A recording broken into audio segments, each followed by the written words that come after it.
Persona 3 is the first real Persona game I played. It was a game that I planned on getting eventually, but as a money-lacking individual at the time, I had to wait. It was one of those games that I may have watched a video or two on it, but didn't really act on buying it and sort of kept it in the back of my head. That is until my brother happened to surprise me one day by buying Persona 3 FES, which had recently landed on the PlayStation Store. And this marked the real start of my Persona journey. As with all the games in the series, there will be spoilers with the main story. Despite Persona 3 Reload's relatively recent release at the time of this video, allowing people to re-experience the story or even experience it for the first time. So with that, you've been warned. Although while this time I won't delve into the answer, which was an epilogue added as part of the FES expansion, I may in a later video. Now with Persona 3, there's actually 3 intros since there's been 3 versions released. All of which are great opening themes in my opinion, each highlighting special aspects of their versions. The classic Burn My Dread for the original base game, the Persona 3 FES intro, and Soul Phrase, which was the intro for the visual novel styled port, Persona 3 Portable. Admittedly, I didn't enjoy Soul Phrase originally, but it definitely grew on me and is a great intro in its own right, even though Burn My Dread is the most iconic of the 3. Okay, jumping right into it, Persona 3 starts off with a transfer student returning to Tatsumi Port Island after 10 years, with Tatsumi Port Island pretty much being based off the port city of Kobe. Upon arriving at the station, the dark hour strikes, which you later find out is an hour that only certain people can experience during midnight, and is an integral part of the game. Until finally arriving at the co-ed Iwatodai dorm, where you sign a contract by a mysterious boy that nobody else sees, eventually revealed to be named Pharos, who will visit you at certain points throughout the story, with the terms of the contract being, I choose this fate of my own free will. The dark hour ends for the night, and you're then introduced to a couple of your dorm mates, and assigned the room you'll be staying at while attending Gekkoukan High, where you'll spend the school year fighting alongside your dorm mates with the power of summoning demons that stem from your psyche, known as personas, with you as the protagonist having the wildcard potential, being the only character in this game of summoning multiple personas, awakening to this ability within a couple of days arriving at the dorm. After waking up from your persona awakening-induced coma and seeing your potential, the chairman of Gekkoukan High, Shuji Ikutsuki, invites you to join the group known as the Specialized Extracurricular Execution Squad, or SEES to make it short, in order to combat the shadows that appear during this normally hidden period of time, with the goal of putting a stop to the Dark Hour by defeating the first 12 major Arcana shadows that start to appear each month upon the protagonist arriving to Port Island and awakening to his ability. Persona 3 is also the first Persona title to implement a social sim formula that would carry over to 4 and 5, with the player able to choose what activities they'd like to perform and who they'd like to perform them with. With the game mostly being built around the social link aspect of the game, and by taking part in them, you're able to fuse and thereby create stronger personas to aid on your journey. So, barring special events, for each in-game day, you'll be able to spend time engaging in these social links, as well as doing recreational activities like going to karaoke, the arcade, or even spending time praying at the shrine. The turn-based combat mostly comes into play in the Tower of Demise known as Tartarus, which is the only dungeon in the game, grinding until you reach a certain floor or level you're comfortable with before each major boss. If you're playing the OG version or FES, the player only controls the protagonist, with the rest of the party acting independently through the game's AI. But if you're playing Portable, you're able to directly control your party. While it might seem annoying not being able to control your party for the console versions, I didn't mind because after a while the AI wasn't too bad, and if you wanted, you could change how they behaved in the tactics menu. But admittedly, if I'm given the option for direct command, I usually take it.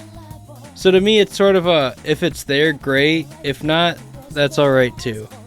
But Tartarus is what the high school you attend turns into at midnight, resulting from experiments that created both Tartarus and the Dark Hour. Tartarus starts off relatively small, but after beating each boss, the tower expands and opens up more floors for exploration. The layout is randomized each time you explore it, with the aesthetic changing each block you ascend. Because the Dark Hour occurs at midnight, Tartarus is only explorable at nighttime, in comparison to 4 and 5's dungeons only being explorable during the day,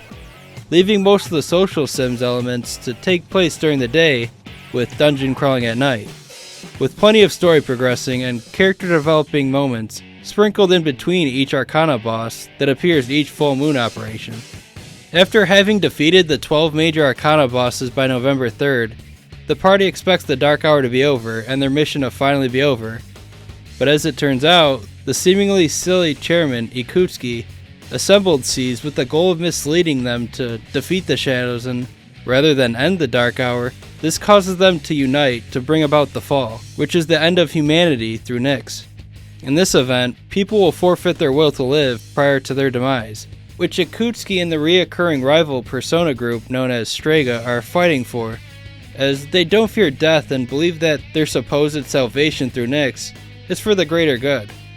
In the cases of apathy syndrome you see throughout the game, serving as a sign of Nyx's eventual arrival and humanity starting to give up their will to live. Not long after Ikutsuki's betrayal, a transfer student by the name of Ryoji Mochizuki appears, who ends up being another form that Pharos takes, both being the same thing in different forms, that being death, and Pharos taking the human form as Ryoji was an indication that the fall was coming along and that everyone will eventually die. The reason for the major shadows forming was due to the protagonist harboring Ryoji, of whom the anti-shadow weapon Aegis sealed within the protagonist 10 years prior to the game's events, causing Aegis to create an attachment to the protagonist and desire to be by his side. Due to Aegis sealing Ryoji inside you, the protagonist, he gives you the time to make the choice to either kill him and wipe everyone's memory,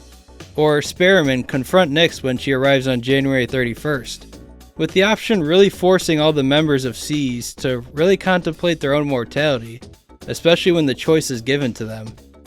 Especially when they're choosing how they'll die, which is either peacefully and unknowingly, or to die trying against an immortal being. Death is a reoccurring element in this game, and all of the members of Seas at one point or another experience the loss of a loved one. They gain their ultimate personas throughout the course of the story, coming from the resolve to live on and keep fighting for the sake of others. Akihiko is first, with his persona evolving from Polydeuces to Caesar after his friend Shinjiro's death, making the promise that he'll face life head-on and realizing that focusing on physical strength alone can't fix everything. Ken's ultimate persona, Kalanemi, transforms from Nemesis after Shinjiro's sacrifice for Ken. Originally, Ken wanted to enact revenge by killing Shinji for the fatal accident many years ago, where his mother was a casualty of Shinjiro's persona Castor going berserk during the Dark Hour and accidentally killing her. Overcome with guilt, Shinji leaves Seas and becomes mostly reclusive, taking persona suppressant pills that are slowly killing him, being unable to forget the tragic mistake he made. Up until Ken decided to join Seas, which was mostly motivated by revenge, did Shinji decide to come back, and from the short time we spend with him, do we get to see parts of a soft side that he hides behind his gruff exterior. So on the October 4th full moon mission, it happens to be the anniversary of the death of Ken's mother, and hoping to seek justice for her death, he confronts Shinji, where Shinji imparts his experience to Ken, and how the long-term result of Ken's grief-stricken revenge will only lead Ken to become bitter and resentful like Shinji himself, which is something that Shinjiro wants to avoid happening, now when he feels he could still make a difference while he's alive. During this, Takaya from Strega interrupts this moment and fires 2 fatal bullets into Shinji, the second which results from protecting Ken. It's a powerful moment, especially because Shinji is sacrificing his life, however limited it may be, to protect Ken and to make sure he lives to have a bright future. Fuka's ultimate persona, Juno, evolves from Lucia when her friend Natsuki transfers schools. This causes Fuka to realize that, despite the distance between them, the two will still be connected by their bond, and that Fuka will try her best to protect those closest to her. For Yukari, Io evolves into Isis when she sees the true message her father left for her, as earlier in the story, Ikutsuki manipulated the footage that Yukari's deceased father left as a means of manipulating the group into killing the major Arcana shadows, with the manipulated footage painting the story as Yukari's father causing the Dark Hour rather than trying to stop it himself. Mitsuru's resolution, with help from Yukari, of living on to uphold her father's legacy and fighting to end the Dark Hour for his sake, allows Penthesilea to transform into Artemisia, after overcoming her grief and detached outlook toward life, following his death caused by Yakutsuki on the top of Tartarus, and as a result strengthening her bond with Yukari as well. Junpei's ultimate persona Trismegistus actually comes from unique circumstances compared to the other SEES members. Chidori, one of the members of Strega, starts to develop feelings for Junpei, with Junpei reciprocating them. And as such, she begins to fear death and care about life, whereas she was previously unbothered. Much to the chagrin of Takaya, who shoots Junpei in an attempt to change Chidori back to her former apathetic self. With Junpei on the verge of death, Chidori uses her healing abilities to revive Junpei, however the trade-off is her own life, resulting in Chidori's persona Medea fusing with Junpei's initial persona of Hermes. And even though Chidori passes, she'll always be a part of Junpei, as is shown when Junpei heals a bit of health each turn in battle, emitting the life that Chidori gifted to him. Then lastly is Aegis's Palladion, evolving into Athena. This comes after the protagonist makes the decision to spare Ryoji, as Aegis, despite being a robot, starts to become more human and only wanted the protagonist to kill Ryoji so that her friends wouldn't suffer, and that even her existence has meaning, even though she isn't actually human. But Aegis starts to understand everyone's feelings and resolves to fight alongside everyone against the invincible being of Nyx. With all the members of SEES, sans the protagonist, coming to a resolution on how they want to live moving forward, mostly by themselves, but with a bit of encouragement from others. The protagonist's ultimate persona, Messiah, on the other hand, is the only ultimate persona that doesn't occur naturally in the story, but becomes possible after climbing the highest possible point of Tartarus before the final boss, which in turn maxes out the Judgment social link, reaffirming the group's conviction to keep fighting. With Messiah being the only ultimate persona that doesn't forcibly occur from the story, and is fittingly done by fusing Orpheus, the initial persona, and Thanatos, the personification of death he held within him, with Thanatos being the persona that emerged from Orpheus and interrupting the protagonist's awakening, with the resulting persona of Messiah alluding to his fate at the end of the story. What I love about the dynamic SEES has is, they start off the equivalent of co-workers, but after helping each other through their hardships, they start to form a connection with each other that starts to resemble a family by the end. So eventually everyone becomes unified in their decision to spare Ryoji and confront Nyx and fight for their lives. However, when the decision day of December 31st comes, the player can either choose to kill Ryoji, which will lead to the bad ending, or spare him to fight Nyx in the end. While you get to live in blissful ignorance until the fall happens in the former scenario, it just feels like such a betrayal to the cast's motivations to stop running away and to face death head on, especially when it means forgetting all the hardships that they endured and shaped them, and the resolve they came to in order to gain their ultimate personas, willfully choosing to run away and not remember their lives as persona users by choosing to accept their eventual death. However, with the latter scenario that leads into the true ending, you spare Ryoji, who informs you that Nyx comes at the end of the next month. Even in the slim chance you and your team prevailed, you may still lose your memories. So in order to try and counteract that, everyone agrees to meet on the rooftop of Gekkokan High on March 5th, which is graduation day.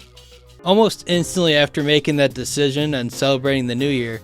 you could feel the fairly upbeat music shift into more somber tracks such as Memories of the School, Memories of the City, and the Living with Determination arrangement that starts to play in the dorm, with the music illustrating the impending doom that is coming that most of the masses are oblivious to, and just the weight of the decision that you made, reflecting how the whole year built up to this point and that the world may very well be coming to an end. There's no turning back, and you and your friends are determined to save humanity, or die trying. So on the promised day, SEES goes through Strega and takes on Nyx at the top of the tower, with Nyx shifting arcana, starting from the Magician, until finally reaching its true form as Death, which makes sense as the Nyx avatar is a result of the 12 major arcana shadows reuniting, all the while talking about the significance of life before the hard truth that no matter who you are, death always awaits.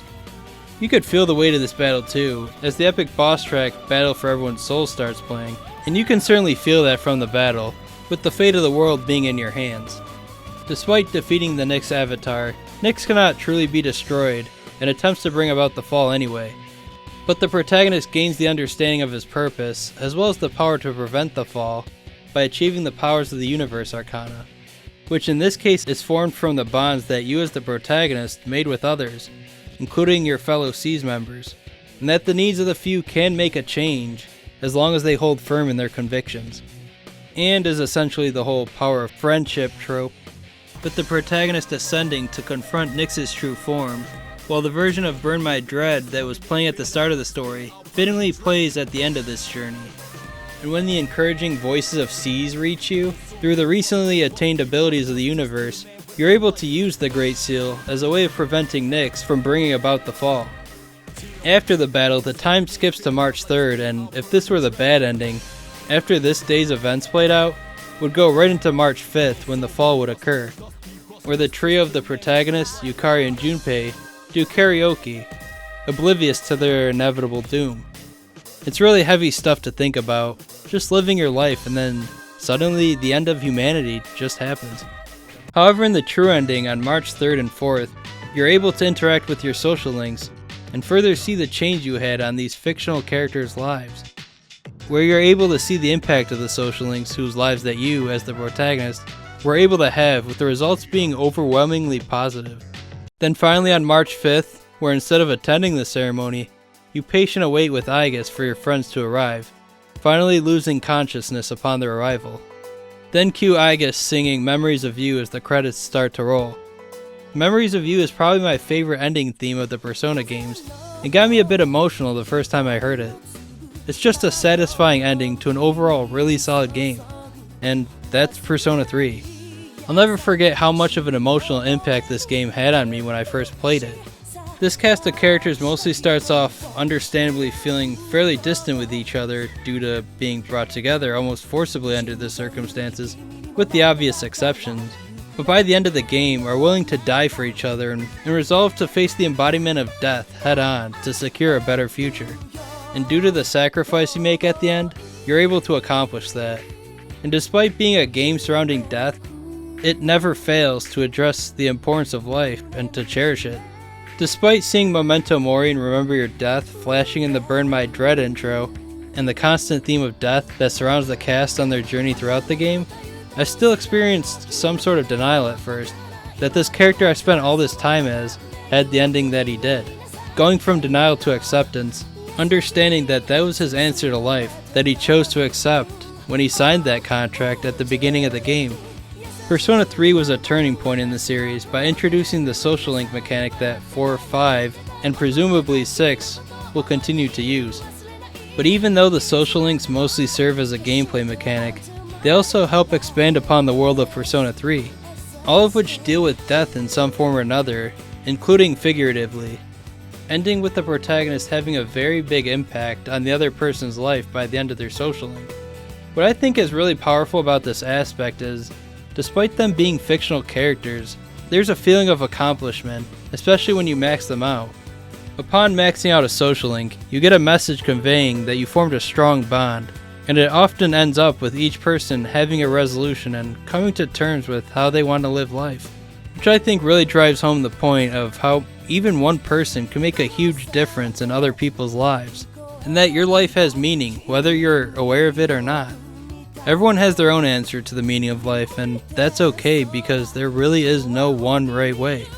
I think it's definitely worth it to try to engage in all the social links the game has to offer, if not on the first playthrough, maybe the second.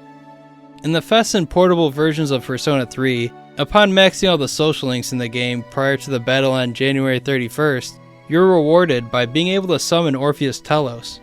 Orpheus Telos being a powered-up version of the protagonist's starting persona, Orpheus, with Orpheus Telos representing the limitless abilities of the Full Arcana by both being a stronger version of the protagonist's initial persona, but also by lacking skills of his own. His skill set when creating him is up to the player. Then there's also the female protagonist, also known as Fem-C, but officially becoming Kotone Shiomi, with the recent re-releases of Persona 3 Portable and Persona 4 Golden, with her journey mostly mirroring that of her male counterpart, Makoto Yuki, albeit with some changes. With Kotone being added, a new intro in the form of soul phrase was created.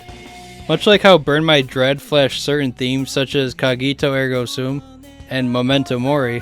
soul phrase contains the phrase of the butterfly effect, amongst others, acting as a supplement to the theme of the original, coming in the form of new music tracks as well as some different social links from Makoto, but also experiencing some of the events from a different perspective, like the Hot Springs event, or even being able to prevent Shinjiro's preemptive death by completing his social link. And even though it may seem insignificant, the ability to choose between Elizabeth or Theodore to act as your Velvet Room attendant, exemplifying that even something small and seemingly insignificant can have a huge impact. Even though Persona 3 is a game centered around death, it conveys to the player the importance of life and how forming connections with other people can impact your life and theirs, and that bonds with other people make life worth living. No matter how hard and painful life may be sometimes, it's worth it to keep living, and the pros outweigh the cons. On top of that, hearing the lovely music composed by Shoji Meguro, with its vocal tracks being realized by Yumi Kawamura, really adding to the atmosphere of the game. With so many great tracks that really define the world of Persona 3. Even though Persona 3 has a heavy story, it's a game that I'll always be fond of, and I can't thank it enough for really sparking my love of the Persona series. But that's going to be it for this video. I hope you enjoyed it, and until the next one, take care.